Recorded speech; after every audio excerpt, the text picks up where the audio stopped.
오늘은 마태복음 27장 1절에서 44절의 말씀으로 왕의 고난 첫 번째 말씀으로 우리가 함께 나누고자 합니다. 자, 올해 3월 2일부터 사순절이 시작되었어요. 여러분 사순절이란 말 들어봤어요? 이 사순절은요, 우리 인간을 구원하기 위해서 예수님께서 겪으신 고난과 부활을 기억하기 위해 부활절 전 40일간 좀 경건하게 지내는 그러한 기간을 우리가 사순절이라고 말합니다. 오늘은 마태복음 27장 말씀을 두 번에 나눠서 왕의 고난에 대해서 다음 주까지 나눌 거예요. 그리고 4월 17일은 부활절 주일입니다. 그날은 마태복음 마지막 장인 28장을 말씀을 나누고 다시 마태복음 12장으로 돌아갈 것입니다.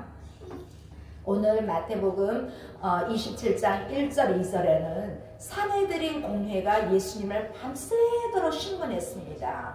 그래서 날이 밝자 모든 구성원들이 참여하게 됩니다. 이 사람들이 소집한 목적은 처음부터 예수님을 제거하는 것이었기 때문에 이미 다 짜놓은 각본에 따라 밤새도록 신문해서 로마 법정에 기소할 제목을 찾아서 예수님을 빌라도에게 넘기려고 그러한 목적을 갖고 이렇게 모였습니다. 자, 오늘 다음 말씀은 이 모든 것을 본 유다가 등장하고 있어요. 유다가 가룟 유다예요. 우리 3절에서 5절 다시 한번 읽어보겠습니다. 그때 예수를 판 유다가 그의 정죄됨을 보고 스스로 뉘우쳐 그 은 30을 대제사장들과 장로들에게 도로 갖다 주며 이르되 내가 무지한 피를 팔고 죄를 범하였도다 하니 그들이 이르되 그것이 우리에게 무슨 상관이냐 내가 당하라 하거늘 유다가 은을 성소에 먼저 넣고 물러가서 스스로 목매어 죽은지라. 자, 유다의 회개가 나옵니다. 자, 유다가 종교 지도자들에게서 받았다가 돌려준 이 은 30은 예수님의 피값이에요. 무죄한 예수님의 죽음은 인간적인 입장, 인간의 책임 부분에서는 인간의 악에 대한 것이지만 우리가 이것을 또 구원사적인 관점에서 보면 하나님의 섭리 차원에서 구원의 역사를 담은 성경의 성취를 이룬 것을 뜻합니다. 예수님을 넘겨준 유다가 예수님 판결받는 것을 보고 이제 후회한 거예요. 그래서 후회함으로써 은 30을 대제사장들과 장로들에게 찾아와서 돌려주었습니다. 이 4절에서 유다는 무죄한 자의 피를 넘김으로써 죄를 지었다고 자백하고 있어요. 그러나 대제사장들과 장로들은 그것이 우리에게 무슨 상관이냐, 내가 당하라, 그렇게 말해요. 이 말을 좀 더 쉽게 말하면 우리는 모른다, 네 알아서 해라, 이렇게 좀 강하게 지적하면 그런 말이에요. 똑같이 공소를 해놓고 우리는 모른다, 네가 알아서 해라. 자, 유다의 책임이 자신들이 더 이상 상관할 바가 아니라고 해서 유다는 돈을 던져버리고 나와서 스스로 목숨을 끊어버립니다. 자살해버립니다. 이 마태복음을 쓴 마태는 유다의 죽음을 최후 심판을 피하기 위해서 스스로 택한 길임으로써 유다는 그렇게 죽으면 좀 덜 미안할 줄 알았는데 사실은 그게 아니거든요. 그런데 이 마태는 하나님의 심판으로 그렇게 이해를 합니다. 이 유다의 행위는 우리가 26장, 우리 27장 읽었잖아요. 26장에 보면 베드로의 행위와 대조됩니다. 베드로도 3번이나 나 절대로 그 사람 모른다, 저주하면 모른다, 맹세하면 모른다 그랬거든요.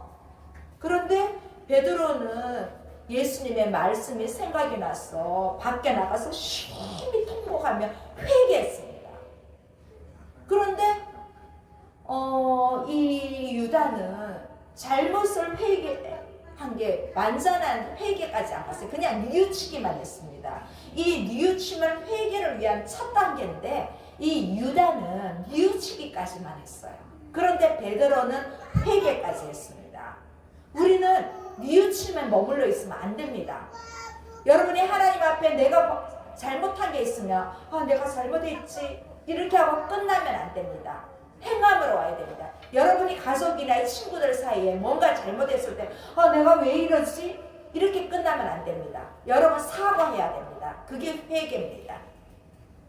자, 이어서 또 대제사장들이 나옵니다. 6절에서 10절 보겠습니다. 대제사장들이 그 은을 거두며 이르되 이것은 핏값이다. 성소에 넣어둠이 옳지 않다 하고 의논하므 이것으로 토기장의 밭을 샀어 나그네의 묘지를 삼았으니 그러므로 오늘날까지 그 밭을 피밭이라 일컫느니라. 이에 선지자 예레미야를 통하여 하신 말씀이 이루어졌나니 이르렀을 때 그들이 그 가격 매겨진 자 곧 이스라엘 자손 중에서 가격 매긴 자의 가격 곧 은 30을 가지고 토기장의 값으로 주었으니 이는 주께서 내게 명하신 바와 같으니라 하였더라. 좀 길죠. 자, 이 은 30은요 대제사장들과 장로들에게 찾아가서 예수님을 팔아 넘기는 조건으로 유다와 거래한 가격입니다. 그래서 이 은 30과 관련된 표현이 본 단락에서 5번이나 나옵니다. 이 은 30이란 단어는 예수님의 죽음에 대한 책임을 상징하고 있습니다. 이 돈이 원래 나온 출처로 다시 돌아갑니다. 유다가 던져버리고 나가서 본인은 자살해버렸어요. 그래서 이 성전은 대제사장들이 일한 곳이었기 때문에 이 성전 안에 무고한 자를 죽인 핏값이 이 성전 안에 있는 거예요. 이 성전이라는 곳은 이스라엘 죄를 위해서 속죄제 이런 제사를 드리는 곳이거든요.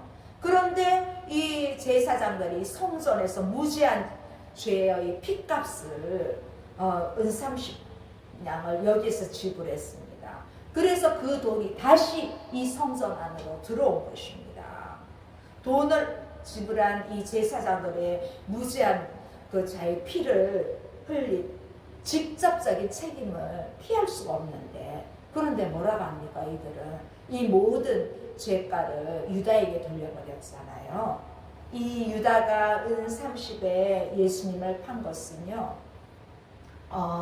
스가랴 말씀 11장 13절의 말씀에 성취로 됩니다. 토기장이는 그 토기를 만드는 사람이거나 또 성전에서 귀금속 같은 이 헌물을 처리하는 기술자를 뜻했기 때문에 이 마태는 스가랴에서 토기장에게 던진 것을 성전에 던진 것과 같은 비유로 그렇게 말하고 있습니다. 자, 사람들은 예수님의 핏값에 대해서 별로 관심이 없습니다. 아주 가볍게 여기지요.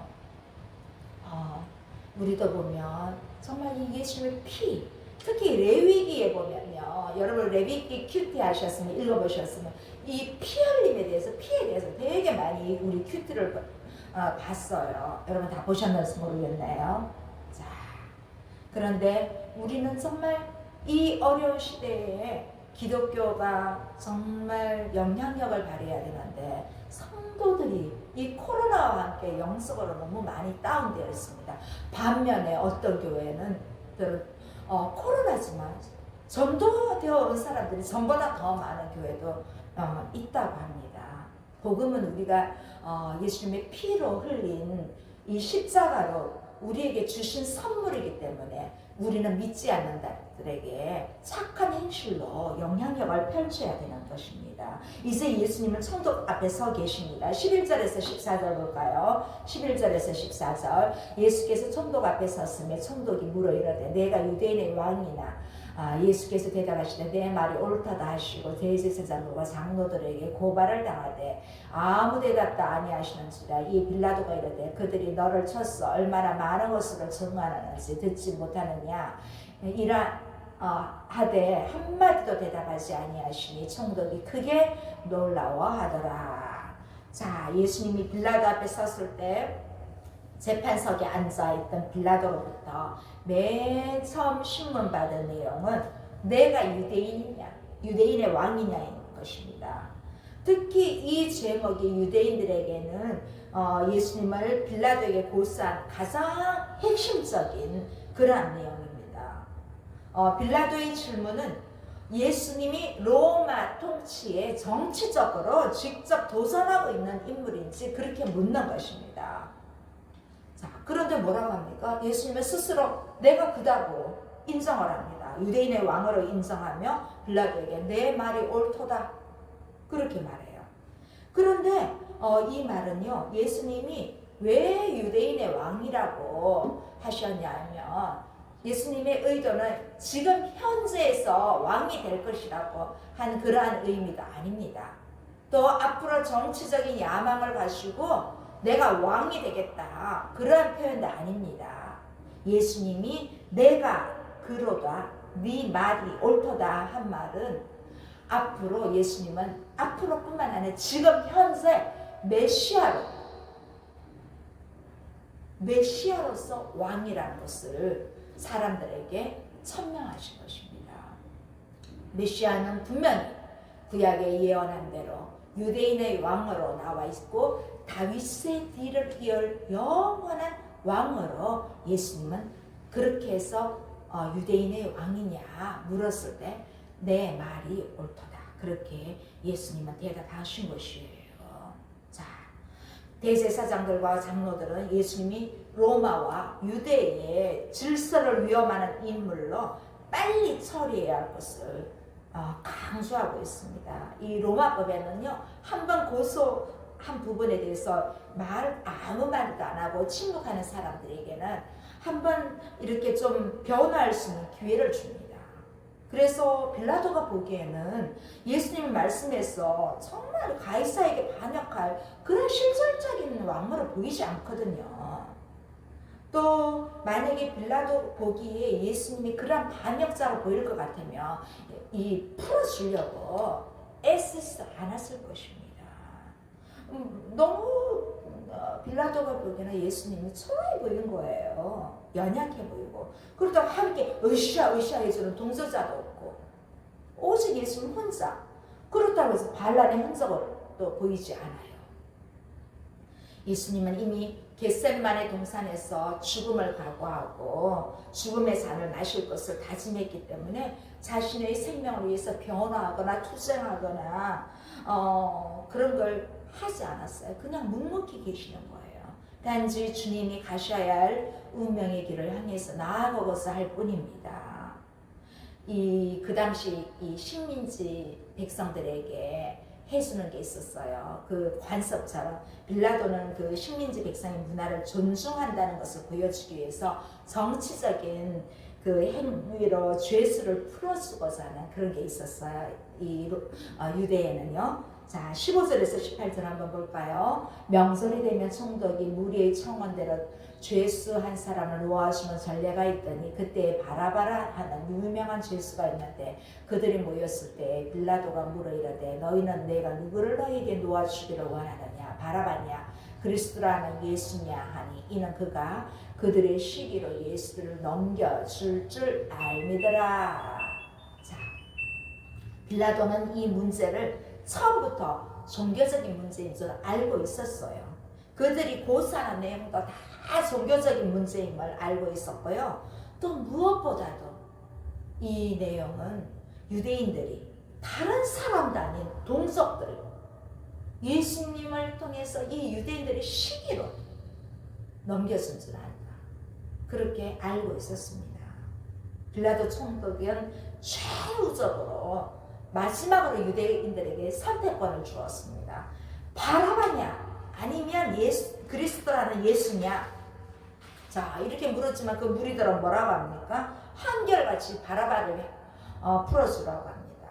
바라바는 그 폭력으로 로마에 대항해서 싸운 혁명가로 알려져 있습니다. 자, 유대인들은 예수님을 죽이려고 고의적으로 악에 찬 그러한 바라바를 선택합니다. 자, 어쩌면 예수님이 예루살렘에 들어오실 때 바라바나 또 빌라도나 다 봤을 거예요. 어떤 사람인지 군중들의 환호를 받고 그렇게 오신 것을 다 봤습니다. 이 유대 지도자들은 그 예수님의 인기를 보고 혹시라도 자기들의 권력에 통치적인 권위가 다운될까 봐 그렇게 침해받는 것을 원치 않기 때문에 결국은 바라바를 선택하는 거예요. 자, 유대 지도자들이 너무 심하다 보니까 이 충돌을 빌라도는 피하고 싶었습니다. 빌라도의 관점은 진리가 아닙니다. 진리가 아니고 오직 자신의 정치적인 생명이 먼저 안전입니다.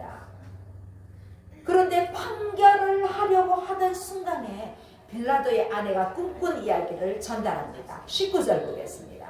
19절 함께 볼까요? 총독이 재판석에 앉았을 때 그의 아내가 사람을 보내어 이르되 저 옳은 사람이 아무 상관도 하지 마옵소서. 오늘 꿈에 내가 그 사람으로 인하여 애를 많이 태어나있다 하다이다. 자, 빌라도의 아내로부터 꿈에 그리스도를 인하여 많은 애를 썼으니 이 옳은 사람을 더 이상 상관하지 말라는 전가를 보냈습니다. 그때 빌라도에게 좋은 아이디어 발상이 하나 떠올랐습니다. 앞에 우리 말씀 봤잖아요. 명절이 되면 무리의 소원대로 한 명의 죄수를 관리에 따라서 전통적으로 풀어주는 그런 관습이 있습니다. 그런데 여기 정죄받은 정말 파렴치한 죄인인 바라바와 연결을 시켰을 때 이 둘 중에 하나를 선언한다면, 하나를 택한다면 무리들은 반드시 예수님을 택할 거야. 이 바라바는 그렇게 정상적인 건전한 인간의 상식적인 생각을 했습니다. 그런데 이 빌라도는 그 상식이 통할 줄 알았는데 통했습니까? 안 통했습니다. 20절에서 23절 볼게요. 대제사장들과 장로들이 무리를 관하여 바라바를 달라 하게 하고 예수를 죽이사 하게 하였더니 총독이 대답하여 이르되 둘 중에 누구를 너희에게 놓아주기를 원하느냐 이르되 바라바로소이다. 빌라도가 이르되 그러면 그리스도라는 예수를 내가 어떻게 하랴. 그들이 다 이르되 십자가에 못 박혀야 하겠나이다. 빌라도가 이르되 어찌 미냐 무슨 악한 일을 하였느냐. 그들이 더욱 소리질러 이르되 십자가에 못 박혀야 하겠나이다 하는지라. 주여. 자, 빌라도가 아내의 말을 듣자 고민하고 있는데 그 틈을 타서 누가 왔습니까? 대제사장들과 장로들이 와서 바라바를 요구하도록 군중을 자극합니다. 무리들을 자극합니다. 총독은 두 사람 중에 누구를 놓아주느냐고 묻자 군중들의 선택 역시 누굽니까? 바라바입니다. 자, 빌라도는 다시 한번 마지막으로 그리스도라는 예수라고 하면서 그를 어떻게 해야 할지 다시 묻습니다. 군중들은 뭐라고 합니까? 예수님을 못 박혀야 하겠나이다. 군중의 소리를 너무 잘 듣고 있습니다. 자, 빌라도가 군중에게 예수님이 무슨 악한 일을 했냐고 묻습니다. 왜냐하면 이 빌라도는 항상 처결을 여러 번 했기 때문에 이 십자가의 처형이 얼마나 무서운 형벌인지 가장 악질이 달리는 형벌이 십자가 형벌이거든요. 그게 얼마나 무서운지를 알기 때문에 온 몸이 사지가 다 뜯겨가는 그러한 처형을 당하는 것을 알기 때문에 한 번 더 기회를 묻고자 하나 유대 군중은 예수님을 십자가에 못 박고 바라바를 풀어주라고 합니다. 자, 결국 유대 군중은 예수님을 십자가에 처형하게 만든 주도적인 역할을 하였고 빌라도는 재판의 주권을 갖고 있는 총독으로서 수동적인 역할을 한 죄를 범하게 되었습니다. 자, 24, 26절 볼까요? 24에서 26절 빌라도가 아무 성과도 없이 도리어 밀란이 나려는 것을 보고 물을 가져다가 무리 앞에서 손을 씻으며 이르되 이 사람의 피에 대해 나는 무죄하니 너희가 당하라. 백성이 다 대답하여 이르되 그 피를 우리와 우리 자손에게 돌릴지어다 하거늘 이에 바라바는 그들에게 놓아주고 예수는 채찍질하고 십자가에 못 박히게 넘겨줍니다. 자, 이제 군중은 빌라도가 예수님을 빨리 판결하지 않은 이유로 폭동을 다시 일으킵니다. 그래서 빌라도는 뭘 합니까? 손을 씻어요. 이것도 유대에서 행하는 법이에요. 손을 씻음으로써 자신은 재판 결과에 나는 아무런 책임도 질 수 없다. 그러한 사인을 보냅니다. 그리고 뭐라고 합니까? 너희가 당하라. 자, 이 말은 우리가 앞서 1절에서 10절에 봤잖아요. 대제사장들이 유다에게 네가 알아서 해라. 이 말한 것을 떠올리게 합니다. 자, 빌라도의 이 말을 같은 말을 들은 유다가 나가서 자살한 것처럼 예수님을 피를 흘리게 한 이 유대인들의 운명은 이제 주 70년에 예루살렘이 멸망하게 됩니다. 이 사건을 여기에 보여주고 있습니다. 자, 모든 백성은 빌라도가 예수님의 죽음에 대해서 책임을 지지 않으며 자신들과 자녀들이 지겠다는 의미로 뭐라고 합니까? 그의 피를 우리와 우리 자녀에게 돌린다. 빌라도에게 책임 묻지 않을 테니까 나와 나 자손들이 묻겠다. 그렇게 대답하는 것이죠. 결국 빌라도는 바라바를 놓아주고 예수님을 처형하도록 그렇게 명령했습니다. 그래서 이 빌라도라는 이름은요, 역사 이래로 가장 잘 알려준 이름 중에 한 명입니다. 빌라도 이름은 모든 성도들의 입에서 여러분 사도신경 본디오 빌라도에게 고난을 받았사 사도신경에 늘 따라다니는 이름입니다. 우리 이제 연극이나 이 뭐죠? 뮤지컬 같은 데도 보면 빌라도가 나는 잘못하지 않았어 막 항변하고 그런 것들을 많이 보게 되잖아요.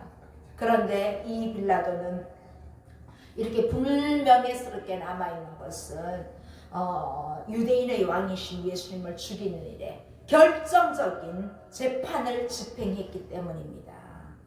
자, 이렇게 빌라도로부터 사형 선고가 확정되자 예수님은 이제는 많은 무리로부터 희롱을 받게 됩니다. 자, 27절에서 31절 볼까요? 27절에서 31절. 이에 총독의 군병들이 예수를 데리고 관정 안으로 들어가서 온 군대를 그에게로 모으고 그의 옷을 벗기고 흉포를 입히며 가시관을 엮어 그 머리에 씌우고 갈대를 그 오른손에 들리고 그 앞에서 무릎을 꿇고 희롱하며 이르되 유대인의 왕이여 평안할지어다 하며 그에게 침 뱉고 갈대를 빼앗아 그의 머리를 치더라. 희롱을 다한 후 흉포를 벗기고 도로 그의 옷을 입혀 십자가에 못 박으려고 끌고 나갑니다. 자, 저는요 매번 고난주간이 되거나 또 성경을 순번대로 읽다가 여기에 말씀이 나오면 여러 가지 행동이 있지만 이 세 가지 행동에 대해서 막 진짜 너무나 화가 나고 가슴이 아픕니다. 옷을 벗긴 행위. 여러분, 누가 모르는 사람이 여러분의 옷을 벗겼다면 어떻게 되겠습니까?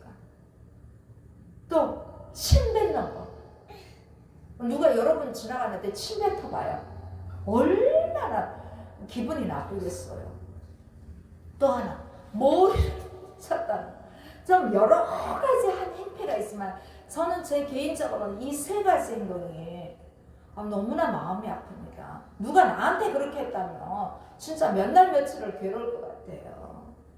총독의 군병들이 예수님을 관정으로 데려가서 이제 온 부대가 예수님 주변에 집결했습니다.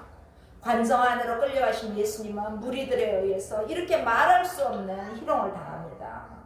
먼저 그들이 예수님께 행한 것은 옷을 벗기고 홍포를 입힌 일입니다. 이 홍포는 그 왕들이 입는 옷이에요. 그래서 예수님을 왕으로 단장한 거예요. 사실 왕으로 인정해서가 아니라 희롱을 목적으로 그렇게 왕의 옷을 입힌 거예요. 예수님은 진짜 왕이지만 이렇게 왕으로 그들을 꾸며서 가짜 왕으로 희롱을 하고 있습니다. 그리고 가시관을 머리에 씌웠습니다. 예수님은 머리에 가시관, 면류관을 써야 되는데 가시관을 쓰십니다.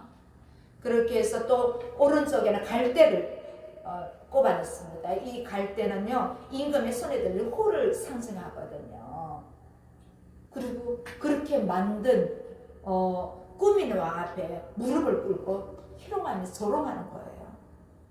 유대인의 왕이여 평안할지어다 하면서 막 무릎을 꿇고. 여러분, 이게 한번 정말 믿어지지, 혹시 믿어지지 않는다면 한번 상상해 보세요. 제가 서두에 말한 것처럼 누가 나한테 침 뱉고 머리 때리고 옷 벗기고 하면 얼마나 최악의 수치가 아닙니까? 예수님은 이 모든 것을 마지막 가시는 십자가를 지는 길에서, 이 골고다 언덕길을 올라가야 하는 길에서 이렇게 당하셨습니다.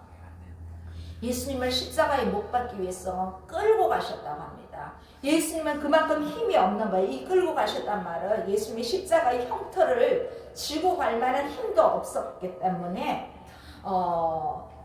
이게 끌려 올라간 거예요.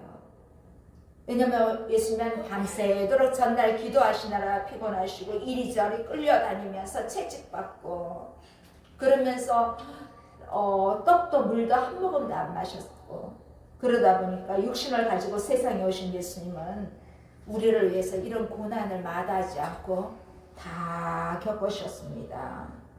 예수님이 십자가를 지고 골고다로 올라가는 길에는 수많은 무리들이 따랐습니다. 32절에서 37절 한번 볼까요? 자, 함께 보겠습니다. 나가다가 시몬이라는 구레네 사람을 만나매 그에게 예수의 십자가를 억지로 지어가게 하였더라. 골고다 저기 해골의 곳이라는 곳에 이르러 슬개탄 포도주를 예수께 주어 마시게 하려 하였더니 예수께서 맛보시고 마시고자 하지 아니하시더라. 그들이 예수를 십자가에 못 박은 후에 그 옷을 제비 뽑아 나누고 거기 앉아 지키더라. 그 머리 위에 이는 유대인의 왕 예수라 쓴 죄패를 붙였더라. 자, 예수님을 끌고 간 로마 군병들은 예수님이 쓰러진 몸을 더 이상 일으킬 수가 없어서 그 주변을 살펴봤더니 좀 비교적 순박해 보이고 건강한 체구의 구레네 시몬을 만났습니다. 이 구레네 시몬을 어떻게 만났다고? 어떻게 십자가를 지었다고요? 억지로. 억지는 자원이에요? 아니에요. 구레네 시몬이 저 십자가 내가 져줄게요 한 것이 아니에요. 로마 병정이 억지로 구레네 사람 한 사람을 뽑아가지고 좀 건전히 보는 남자를 뽑아서 십자가를 지게 했습니다. 이 시몬은 유대인이었지만 이 구레네에서 살고 있었어요. 이 구레네는 지금의 리비아 지역이에요. 그래서 이 유월절을 맞아요. 예루살렘 도성으로 다 흩어졌던 유대인들이 모이는 거예요. 그때 유월절을 맞아 왔는데 예수님이 십자가를 지는 것을 본 거예요. 아마 어쩌면 이 구레네 시몬도 예수님의 십자가 공판을 지켜보면서 유죄로 판결된 것을 보고 십자가 처형으로 판결된 걸 보고 궁금해서 어쩌면 끝까지 한번 따라가 봤을지도 모릅니다. 그런 가운데 딱 붙잡혀서 억지로 지게 된 것입니다. 자, 시몬은 억지로 십자가를 지고 가면서 그 십자가를 짊어진 예수님을 보았을 것입니다. 아무 말 없이 겸손하게 온유한 모습을 보았을 것입니다. 군병들에게 뭐라 아무 말도 하지 않고 그냥 그렇게 올라가는 모습을 보았을 것입니다. 자신의 억울함이나 십자가를 지게 한 모든 사람들을 미워하는 마음보다 그런 것을 오히려 그들을 불쌍히 여기는 그러한 모습을 보았을 것입니다. 시몬은 그 후에 예수님의 제자가 되어서 복음을 위해 수고한 그리스도의 일꾼이 되었습니다. 또 이 시몬은 알렉산더와 루포의 아버지라고 했습니다. 또 로마서 16장 마지막 장에 보면 바울이 여러 사람들에게 동역자들에게 인사하는 것이 나오는데요. 루포와 그의 어머니에게 문안하라. 그의 어머니는 곧 내 어머니라. 그만큼 이 구레네 시몬의 가정은 예수님의 십자가 현장을 아버지가 직접 목격했기 때문에 그의 모든 식구들은 이렇게 쓰임받는 그러한 일꾼이 되었습니다. 자, 이제 예수님은 십자가에서 목이 마르셨죠. 그러다 보니까 예수님 희롱하는 무리들이 쓸개탄 포도주를 줬대요. 쓸개탄 포도주. 자, 근데 예수님은 맛은 봤대요. 그런데 마시지 않으셨습니다. 이 쓸개탄 포도주는요, 십자가 지는 사람들은 최고의 그 형법이기 때문에 너무너무 한순간도 견디기 힘든 순간이기 때문에 이게 쓸개탄 포도즙을 먹게 되면 약간은 좀 고통을 덜어주는 거예요. 말기암 환자들한테 여러분 뭐 주는지 알아요? 마취, 마약 같은 거죠. 그런 성분이 있다는 거예요. 그러면 고통을 잠깐 잊는 거예요. 그런데 왜 예수님은 이 쑥에서 파프를 거부했을까요? 마실 수도 있으면 마셨으면 고통이 조금 덜하겠죠.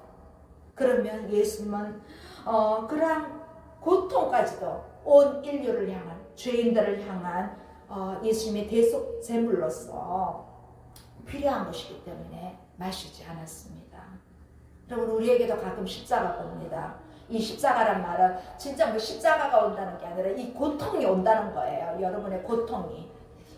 여러분의 십자가가 온다는 것입니다. 근데 우리는 내게 오는 십자가를 너무 무겁게 생각하지 마십시오. 인내함으로 통과해야 됩니다. 예수님은 우리가 감당치 못할 그런 십자가는 주지 않는데요. 물론 성경에는 시험이라고 되어 있지만 이 시험이 뭐 십자가로 좀 바꿔도 되는지요. 자, 우리는 인내로, 기도로, 믿음으로 승리하기 바랍니다. 여러분이 십자가가 올 때 그렇게 승리하십시오. 자, 예수님의 십자가 곁에 두 강도가 등장합니다. 38절에서 40절입니다. 함께 읽습니다. 이때 예수와 함께 강도 둘이 십자가에 못 박히니 하나는 우편에 하나는 좌편에 있더라. 지나가는 자들은 자기 머리를 흔들며 예수를 모욕하여 이르되 성전을 헐고 사흘에 짓는 자여 내가 만일 하나님의 아들이었든 자기를 구원하고 십자가에서 내려오라 하며 예수님께서 강도와 함께 십자가에 달리다니 진짜 그 그림이 어떻게 어울릴 수 있습니까? 왜 두 명의 강도가 나란히 예수님 옆에 오른쪽 왼쪽에 있을까요?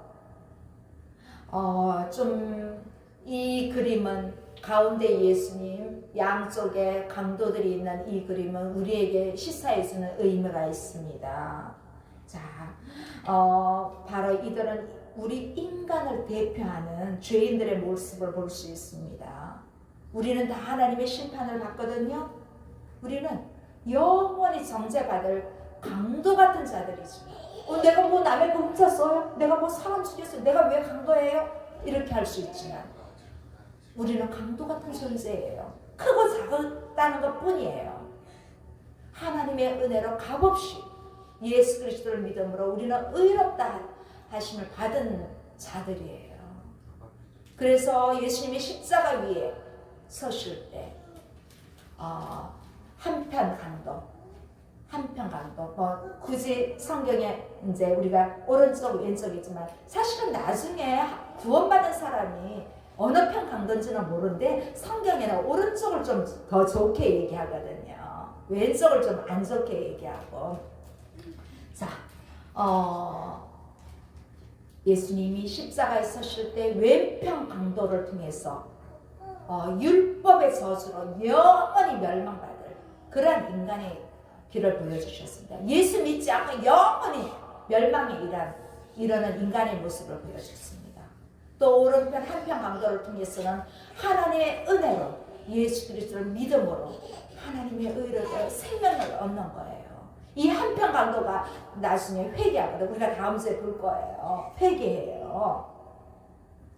자, 우리는 누구든지 예수님을 믿고 예수님을 영접하면 하나님의 자녀로 우리는 그러한 권세를 받습니다. 자, 이제 오늘 본문의 마지막 말씀인데요. 바로 옆에 있던 동족들이 예수님을 향해 희롱합니다. 자, 41절에서 44절 보겠습니다. 그와 같이 대제사장들도 서기관들과 장로들과 함께 희롱하여 이르되 그가 남은 구원하시었대. 자기는 구원할 수 없도다. 그가 이스라엘의 왕이로다.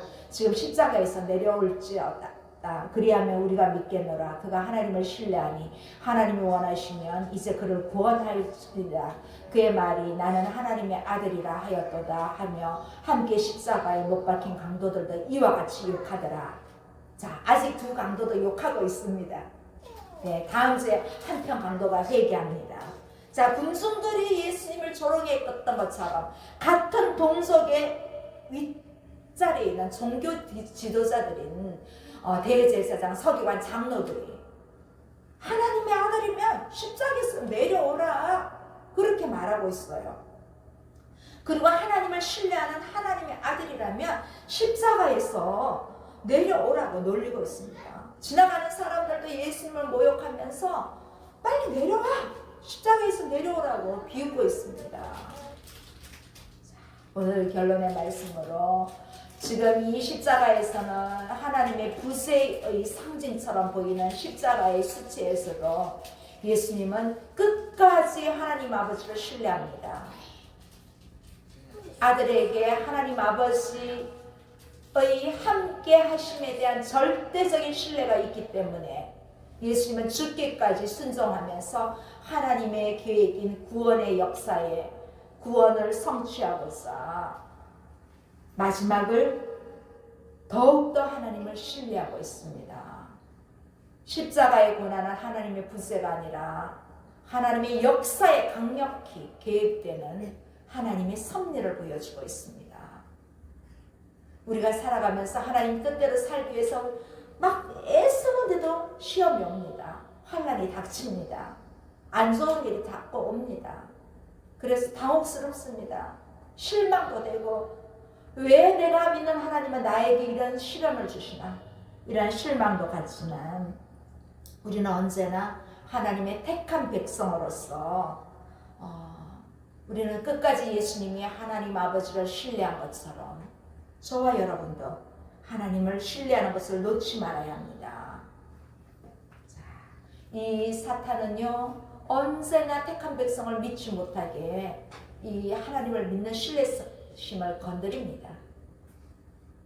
십자가에 달리신 예수님의 모습은 우리가 어느 순간까지도 어떤 일이 와도 내게 와도 신뢰해야 하는지 보여주는 살아있는 교훈으로 지금 이 시대에도 저와 여러분에게 주시는 말씀입니다. 자, 한 주간 동안도 여러분 말씀 안에서 십자가가 내게 오더라도 능히 이기는 저와 여러분 되시기 바랍니다. 기도하시겠습니다. 살아계신 하나님 아버지 감사합니다. 예수님이 십자가를 지기 위해서 당한 고통을 생각하면 정말 마음이 찢어지는 것 같고 지금 현실에 나에게 그런 일이 일어난다면 어떻게 견딜 수 있을까?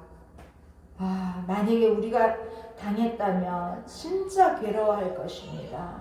그러나 예수님은 하나님 아버지를 믿고 신뢰함으로 끝까지 그 십자가를 지시고 인류의 구원을 성취하셨습니다. 하나님 아버지, 우리에게 어떠한 시험이 오더라도 우리에게 어떠한 십자가가 내게 오더라도 저희도 끝까지 인내하며 승리하는 저희들이 될 수 있도록 삶의 현장 속에서 주님이 함께하여 주시옵소서. 예수님의 이름으로 기도드립니다. 아멘.